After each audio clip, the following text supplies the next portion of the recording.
Welcome to the Glam Life Podcast, where we empower and inspire beauty professionals to take their careers to the next level.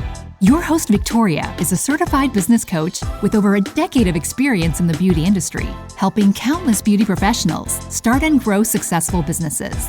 Now she's sharing her knowledge and expertise with you.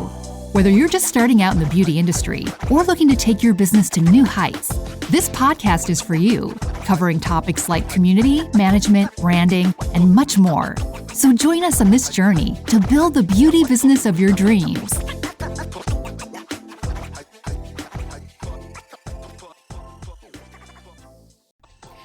Hello friends, hi, it's me, Victoria. I am your host, Victoria Rocca. If you know me on Instagram, I am victoria.glam. I own the Microblading Institute and I own Brow Sister PMU products, and I talk to you on Monday mornings about your business goals, and what I think you should be doing to reach them. What makes me the ambassador for all things business? Well, because I said so. I am your mother. I don't remember the rest of that song, but whatever. Christian was in it. It's very cute. Good job. If you haven't seen it, check out Megan Trainor's TikTok. Anyway, today we're going to be talking about specifically one of my passions, product development. So when I first started Brow Sister PMU products, let me tell you something. I was not going to play it small. I always had a big picture vision for Brow Sister PMU products. I always knew it was going to be something much bigger than just the first product. And when I first started my first beauty business, I named it after myself because I was the only one who worked there, right? So we were Victoria Glam Permanent Cosmetics. And that became a problem later as I wanted to grow the business because everybody wanted to book with Victoria and not necessarily with people who worked for me, even though I taught them and they're just as good as me. Taylor, I think, is actually a little bit better than me at some things. So I didn't want to play it small off the bat when I started thinking about products. So I didn't call it Pink Gel Numbing. I called it Brow Sister PMU products. And now, of course, we do actually house multiple products under this one label. But I think when you are thinking about your products, a lot of times it's like, I'm thinking about the thing that I want to create. I'm thinking about the thing that I want to put out there. And it's very like centric, but you have to think a bigger picture than that. So I would say that you should be thinking of maybe a universal brand that's going to house all of your other things, because you could even take it a step bigger than Brow Sister PMU products, and you could move into the land of, I don't know, whatever your S Corp might be later. It might be the Big Mac Daddy that houses all of your LLCs, right? So anyway, leaving that behind, let's start at the beginning. So product development, where do you start? How do you know what to do, where to begin, find resources, even get started in this crazy thing, right? Let me tell you the story of how Pink Gel came to be. So first of all, there's other numbing out there. I didn't invent numbing. So I had been using happily other people's products for many years. And there became a chink somewhere in the supply chain that you couldn't get it anymore.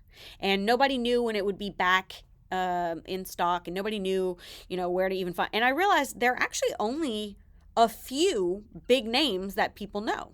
And so when something happened with these big names and they had their supply kind of cut off, everybody, and there were lots of people, was unable to get the products that they needed for their business. So I saw a gap in the market. Anytime you see something that would be really convenient for you, it would be really convenient for other people, and it's just simply underserved, that is a gap in the market. And if you want to create something and fill that gap, I say go for it. So that's what I did. I wound up, obviously it had to be pink because it's me. So everything about me has to be pink. But also I started working with formulators and getting various samples, trying to make sure two things. Number one, that it worked. And I wanted it to work really, really well. Because I don't have a huge, following or reputation, especially at this point. I don't even think I had a community on Instagram built just yet. I was still working on it. But also, I wanted to make sure that it worked really, really well, because then the product kind of speaks for itself. And honestly, I wasn't sure if I wanted to be the face of the product, because all of the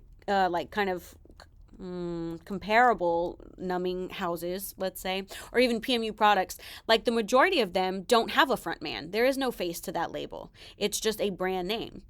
So I wanted to make sure that the product worked really, really, really well so it could stand on its own 2 feet without needing a famous spokesperson, right?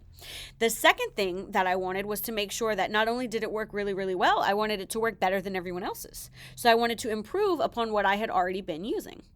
So, for instance, okay, the skin is open and we have this gel that I'd been using that was a little bit thicker. So it took a little bit, okay, well then I'm going to make mine more viscous so that it, penetrates the skin more quickly and provides relief. Even if it's seconds faster, it's still faster.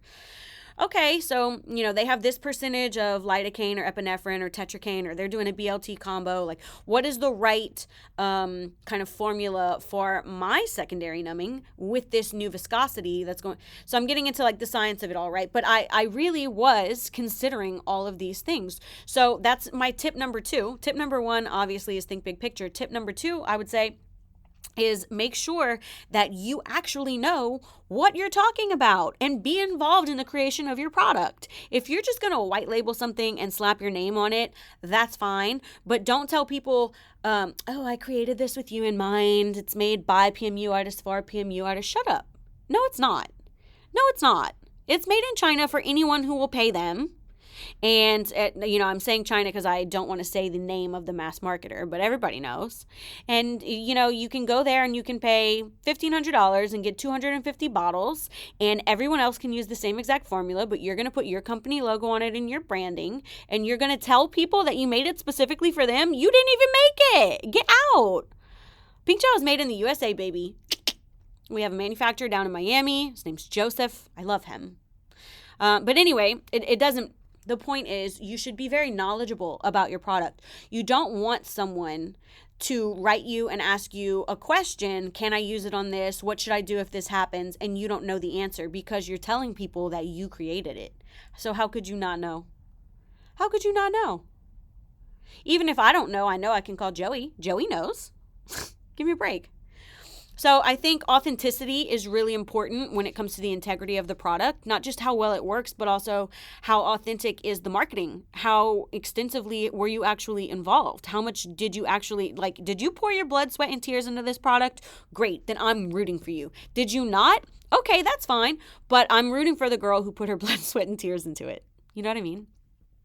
So ingredients and formulations, they are incredibly important. I would say extremely important. The ingredients and formulations are really the backbone of any beauty product. Entrepreneurs need to literally carefully select the ingredients based on their benefits and effectiveness, yes, but also based on their availability, because you don't want to be stuck in that same position where there's some chink in your supply system and now you can't get it, right? Similarly, the formulation actually needs to be developed in a way that maximizes the benefits of your ingredients. So we have active ingredients, right? We've all read that on bottles. And then you have base ingredients or carriers that actually hold the product together. So like the gel itself would be a carrier product. So when I was saying to myself, I want to make sure that it penetrates the fastest, that was me really considering different viscosity levels and thicknesses of my actual gel in a way that it's still a stable mixture, but that it's going to penetrate the fastest. So if anything that I'm saying sounds like it's over your head or like it's scaring you, good. Because I want to impress upon you how important it is to actually be involved in the creation of your product and researching everything that goes into it. Because that's going to do the work for you when it comes to really being knowledgeable on the thing you want to sell. You know who does this really, really well? And she presents it very well too? Francesca Frio. Sorry, I butchered that. The lady who owns Biotech Pigments. I had the pleasure of meeting her. She's from Italy, and her father is a chemist who actually created Biotech Pigments. And in doing that, I think she's bought him out now that he's retired. But she's no fool. She's no heiress. She didn't simply slide into the shoes. She is actually right in there with the chemists. She is working on products. She's learning and understanding everything about them. She understands what the atom is coated with, why her pigments are stable, why they stay true to color, how that kind of changes things when you're actually inputting color into the skin, because with other brands, we happen to know whether or not they have acrylic in them or if they're pre-warmed and how they're going to actually heal down, all that kind of stuff. And Biotech is more stable, I guess she was saying. So you have to have a heavier hand when you put it in, like do more passes, not use more pressure, because it's going to stay that color forever. So Yeah. So I'm getting really technical again. Sorry about that. But what I'm saying is she's so knowledgeable and presents this in such a consumable way because it's old hat to her. She knows this backwards and forwards that she makes you so confident in her product. I turned around and spent $2,000 on biotech to redo my student kits as soon as I got home from meeting her. So I think that is something that really instills confidence in the consumer right there, in the fact that you not only helped develop the product, but that you actually understand the science behind why it works, right? So if you're taking this on something that maybe doesn't need necessarily a chemist, maybe it's, a certain lash line that you want to create, or tools for lashing, or needles, or something, you should still be very, very involved in the process. And in order to do that, you need to find people that you can work with who you really trust. So if you want to start out with someone who can broker a manufacturing deal for you, great, but take it a step further. Let that person make the introduction and, help you structure your paperwork and your agreements and all that, but get your ass to the actual manufacturing plant and take a tour and see where your stuff is created. Meet the people who make your product. Ask all of the good questions. Bring a notebook with you. Make sure that any frequently asked questions you get answers to directly from the chemists who are making it, directly from the people who are assembling it, whatever the case may be. And also ask questions for things that you literally just don't know the answer to, even if it sounds stupid to you. Because if somebody else asks you and you don't know the answer to such a stupid question, do you know how embarrassing that'll be? I mean, throw me for a loop when you ask me, like, what's the pH balance of the tetracaine or something along the... I got to call Joey. But throw me for a loop by saying, at what temperature should it be stored? First of all, it's on the label. And secondly, imagine if I didn't even know that.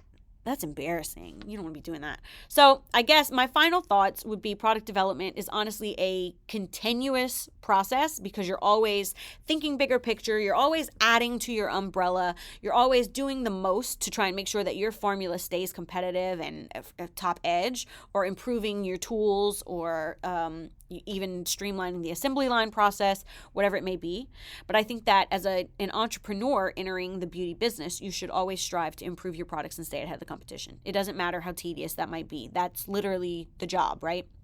I think you should keep an open mind and embrace innovation and new trends in the industry while staying true to the core mission.